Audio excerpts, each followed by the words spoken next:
दुखद है, बड़ी दुखद घटना है।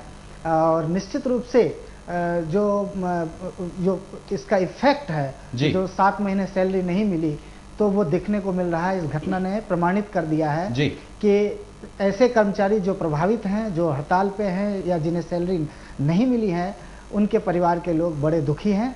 और इसके लिए निश्चित रूप से केंद्र सरकार की, परिवार के लोग दुखी हैं, लेकिन केंद्र सरकार ये काफी दुख व्यक्त करने वाली बात है कि शायद सरकार इस बारे में सोचते नहीं है, शायद वो तो उद्योगपतियों के साथ अपना बिजनेस करने में लगी हुई है। खैर, अजीत सिंह क्या कुछ कहते हैं, नागरिक उड्डयन मंत्री, सुनिए। डीजीसी ने तो ऑलरेडी कह दिया है कि लॉकआउट तो इन्होंने बाद में घोषणा की है कि बिना उनको सेटिस्फाई किए हुए 2 इश्यूज पे। एक इशू है कि प्लेयर्स को एयरवर्दीनेस सेटिस्फाई करना है। दूसरा, जो फ्लाइट का अपना स्केड्यूल देंगे डीजीसीए को, कौन सी फ्लाइट्स कब किस टाइम कहां उड़ेंगे, उनको सेटिस्फाई करना पड़ेगा डीजीसीए को, उसको मेंटेन रख सकते हैं। उसके लिए उसमें बहुत से फैक्टर्स आ जाते हैं। एम्प्लॉयज की सैलरी का सवाल है, एम्प्लॉयज के डिसग्रंटलमेंट का सवाल है।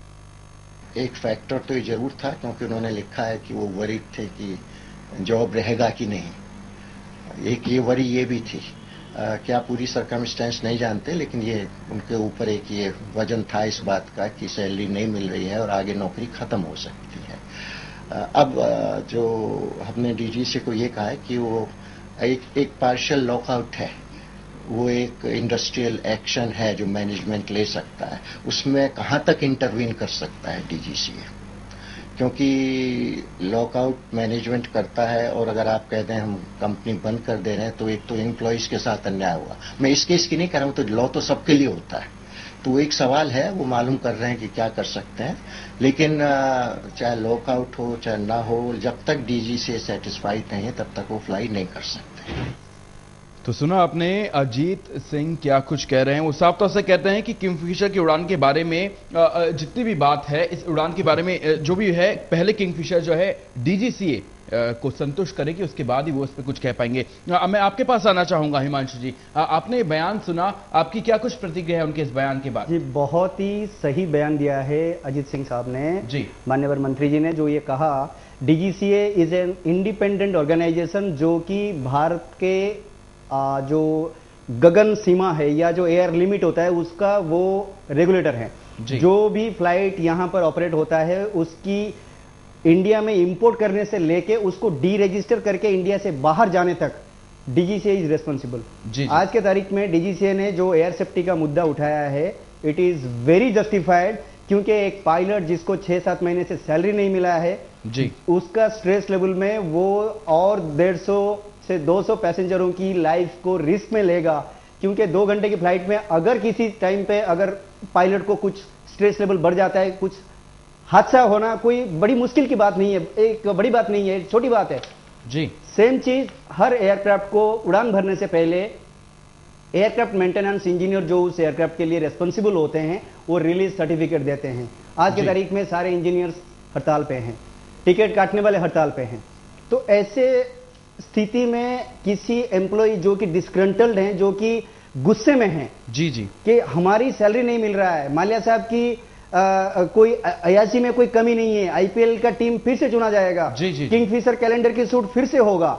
माल्या साहब के जो ठेठ हैं वो ठेठ भी हम आपको दिखाएंगे, दर्शकों को हम बताएंगे कि जो विजय माल्या साहब हैं उनके क्या कुछ शौक हैं, क्या कुछ वो अपने खाली समय में करते हैं, कितने का उन्होंने गोवा में बंगला लिया, उन्होंने एक शानदार नाव कितने में खरीदी, कितनी विंटेज कार वो संभाल रहे हैं, सब कुछ हम आपको बताएंगे। लेकिन संतोष कुमार जी, मैं आपके पास आना चाहूंगा।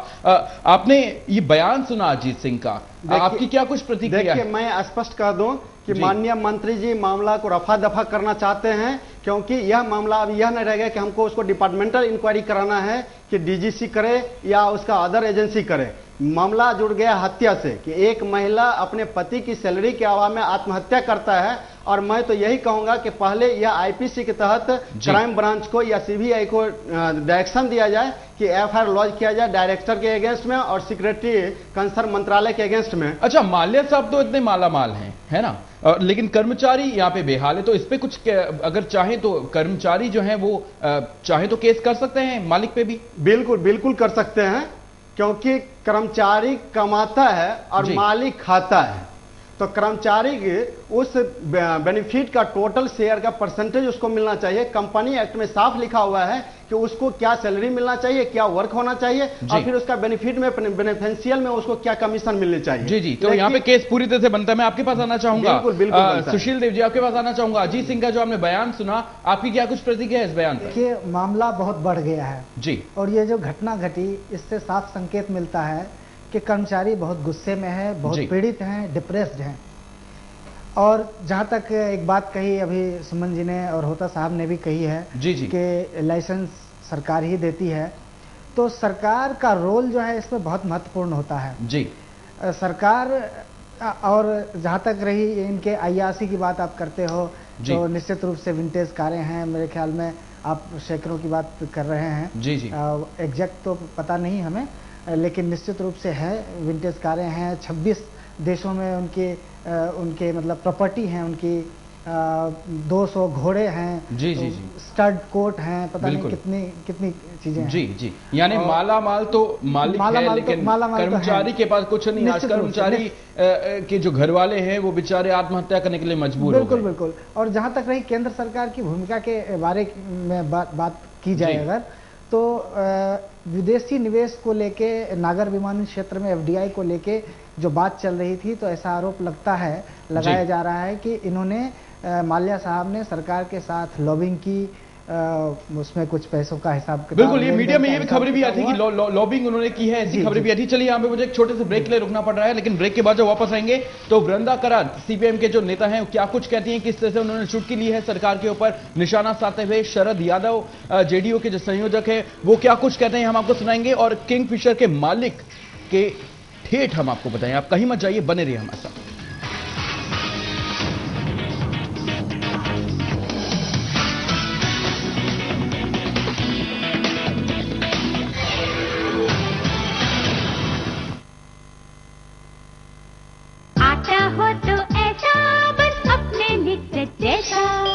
लिज्जत का ताजा स्वदेशी गेहूं आटा, लिज्जत गेहूं आटा।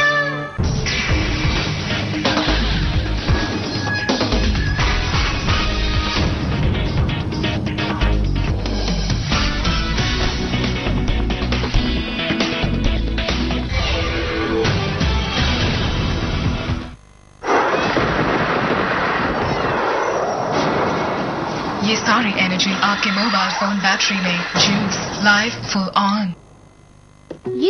मेरी टीचर कहती है कि खाना हमेशा शेयर करना चाहिए।